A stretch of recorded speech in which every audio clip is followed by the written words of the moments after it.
Это Geometry Dash, мобильная игра-платформер, которую вы, скорее всего, знаете. А это конструктор Лего, из которого можно собрать все, что угодно. А я попробую воссоздать точную копию игры Geometry Dash в Лего, которая будет выполнять все функции из оригинальной игры. Как я это сделаю, смотрите в этом видеоролике. В игре Geometry Dash главный герой, а именно вот этот кубик, двигаясь в правую сторону, должен преодолевать перед собой препятствия и дойти до конца уровня. А если он разобьется, игроку придется начать все прохождение сначала. Плюс к этому в течение уровня будут появляться усложнения в виде других режимов игры, такие как кораблик, волна, шар, робот и другие. И у каждого из них есть своя механика. А теперь все, что я сейчас перечислил, мне нужно как-то перенести в Лего. У меня просто не было ни одной идеи, как это сделать. Но я все же взял коробки с деталями Лего и начал думать. Первая идея, которая мне пришла на ум, это сделать что-то такое.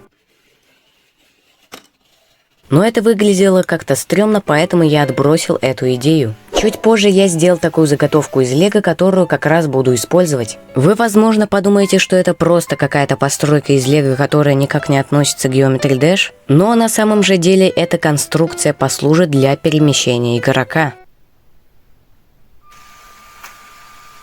Да, благодаря приложению Boost и пару моторчиков уровень сможет двигаться. А сам персонаж будет оставаться на одном месте. Это будет как бы иллюзия, что персонаж передвигается по уровню. С механикой уровня мы разобрались, теперь нужно сделать сам уровень. К сожалению, мне пришлось использовать бумагу и карандаши вместо лего-деталей, потому что уровни в Geometry Dash длинные, а лего-деталей у меня ограниченное количество. Теперь, после того, как я нарисовал левел, можно начать его тестирование. Стоп. А где персонаж?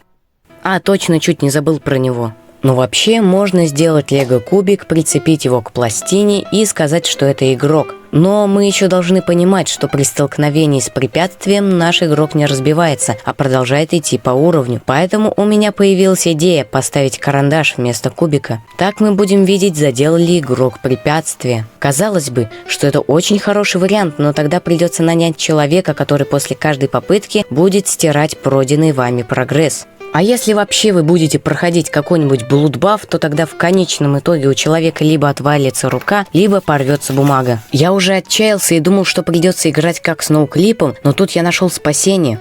Датчик движения. Благодаря тому, что он может считывать цвета, можно сделать препятствия одного цвета, и при столкновении с ними датчик считывает цвет и персонаж проигрывает. А если же он проходит мимо них, то игра продолжается. И даже он может считывать скорость передвижения персонажа. Нужно просто все правильно запрограммировать, и все готово. Но вот только режим игры у нас будет только один, и это кораблик. Я, к сожалению, не смог придумать, как сделать механику у других режимов игры. Ладно, теперь, когда у нас все готово, я могу показать полноценный геймплей Geometry Dash в Лего. Но перед этим заходи ко мне в телеграм-канал, у меня проводится розыгрыш на лего-наборы, ссылка в шапке профиля.